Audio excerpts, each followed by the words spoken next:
Hey guys, welcome to my series of guides for TF2.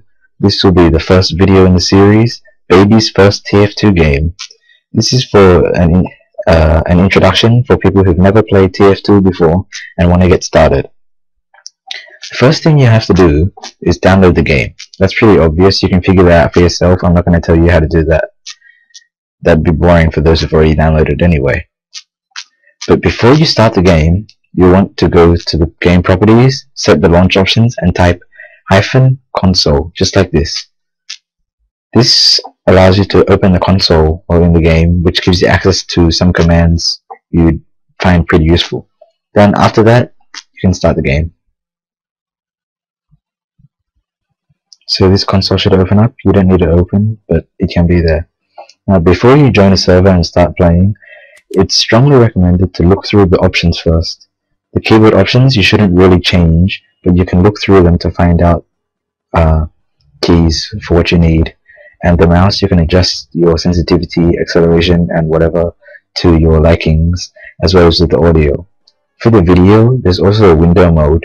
By default, it runs on full screen, but I find that running in a window is a lot better for startup time, reduces lag a bit apparently for some people, and it's also pretty easy to multitask when you're running a window. The resolution you can change to whatever suits your screen, so that's pretty nice. You can also voice chat in the game, so there's options for that. And as for multiplayer, there's different crosshairs you can choose. The default crosshair is actually pretty hard to see, hard to use, so you can change the colors around a bit and find something you like. And also a spray, an image you can spray anywhere into the game. Also, there's some advanced options here, but those are pretty in-game gameplay specific, and you probably have to play a bit to understand most of those. So first, when you start a game, you'll be able to browse servers, and if you search for pretty much anything, you'll be able to find a bunch of servers. Not many of them pretty active at the moment, but yeah, you can find a lot of servers and join the games. A lot of the maps people play in are custom maps made by other people, not official. The most common map you'll see in like YouTube videos and stuff is 2 Fort, TF2 Fort, for capture the flag. Other ones might be CP for control point, I think, like Badlands or Degroot Keep, and some other maps. But your first map you probably want to play is 2 Fort. That's pretty easy, and there's not many on most 2 Fort maps. There aren't many super pro players usually, and it's pretty easy to learn the game from playing in those maps. So start off, connect to a server. This is one of my favorite servers actually, but it's full right now, so I'll probably have to set up something else. Yeah, this is a 2 Fort server. Alright, when you finish connecting to a server, there's normally going to be a welcome message from the server. You don't really need to read it, it's not really important, but if you like the servers and you want to find some information or join their forums or their Steam groups or whatever, it's normally written here. And after that, continue. It will explain about the map. You don't need to know about that either. So after that, this is the more important part. There's 2 teams in TF2. Team Fortress 2. Teams make sense, right? Random. There's a blue team and a red team, as well as a spectator option. So blue team, red team, just 2 different teams. Random, you'll pick a random one. I can't join the blue team right now because there's 11 people and only 10 people on this one, so the numbers will be too uneven. So I'll have to join the red team. I like the red team more anyway. So as you can see, there's 9 classes in TF2, and they are split into offense, defense, and support. You just ignore that. That doesn't mean crap. Seriously, these people get confused sometimes and think like, oh, Scout is a good offense, and they go try to take on like a heavy for defense, and they just keep getting owned every single time, which is like stupid. And they should just realize that a Scout is not going to be able to one-on-one a heavy properly. But yeah, so when you first start off, I recommend you play Soldier first. It's pretty easy to get you into the game with his rocket launchers, and since the Soldier uses a rocket launcher, it's pretty easy to understand the mechanics of the game and get used to it, and then spread out around to other classes. And in my guide series, I will be doing individual guides for every single class, and you don't need to worry about that. But yeah, I recommend you start off with a Soldier first.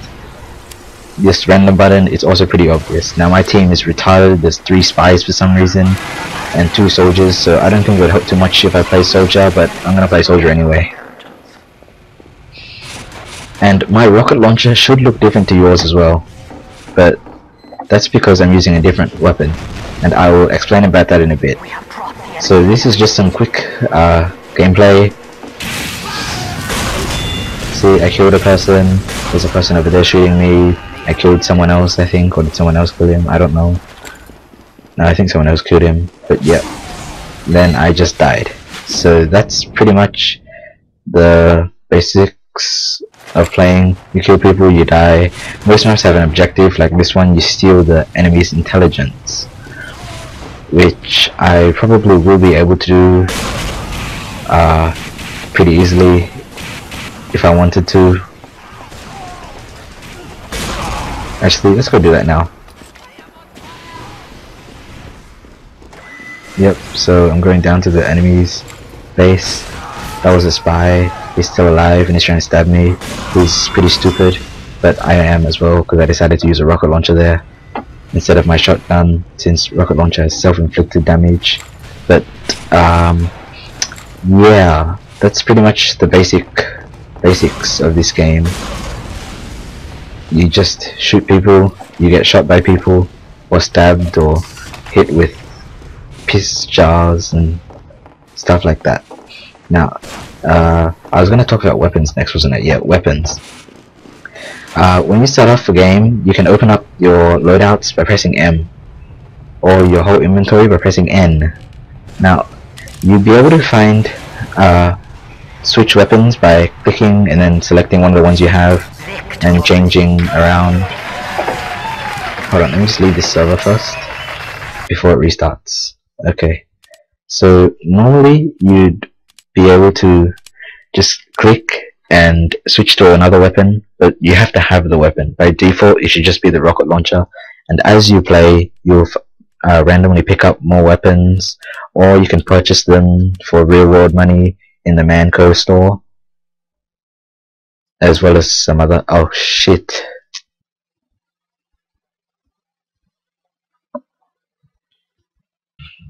Okay, sorry about that. That's just how Maazbaa does things. Okay, so I was talking about the items. With your loadout, randomly in-game, after 30 to 50 minutes of gameplay, you should usually pick up an item, and you can switch out items you pick up for the default weapons, which are called stock weapons. And most of the time, the weapons have— see, the stock weapons don't really do anything, but other weapons have different bonuses, like this one, the disciplinary action. If you hit your ally, then you will both move faster for a few seconds, but you also do less damage. Or there's different types of rocket launcher. See, like my Liberty launcher, it's 40% faster rockets, but the explosion's 25% smaller. And yeah, but bear in mind that not every weapon is better than the stock weapons. Most weapons you pick up won't be better than stock weapons, actually, for some classes. Most of them are just junk. Yeah, seriously, they're like almost always junk, but don't throw them out, just keep them and see how you like playing with the weapons you find.